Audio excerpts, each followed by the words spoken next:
It is said that only the dead have seen the end of war. We are responsible for a field hospital during the First World War. Like every war, the First World War came to an end, which marks the end of the game also. This does not mean necessarily that it will be a victorious end for the player. The player will be able to see if he won or just survived by looking at the choices he made during the game. We created a game environment that depicts a very tough situation. All the choices are set in the harsh gameplay conditions of World War I. Due to the setting of the game, food is hard to come by, medical supplies are hard to come by. The number of wounded arriving at the hospital is increasing, and it is the player who has to really find his moral compass to follow when making tough decisions.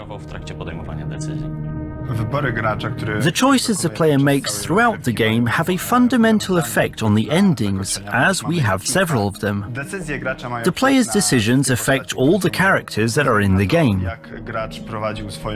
The way the player plays the game will determine the outcome they will get in the end. If the player gets the right level of acceptance from one of the key characters, they can get a lucrative quest where they don't need to do much, but can gain a lot.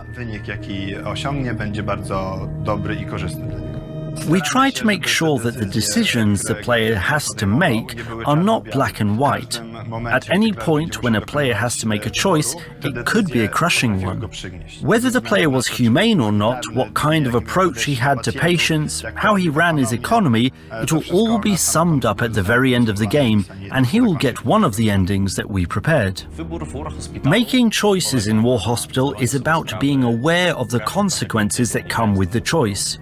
We are creating the game so that even the smallest decisions have consequences that the player will feel after a short time, but also consequences that they will feel in the long run.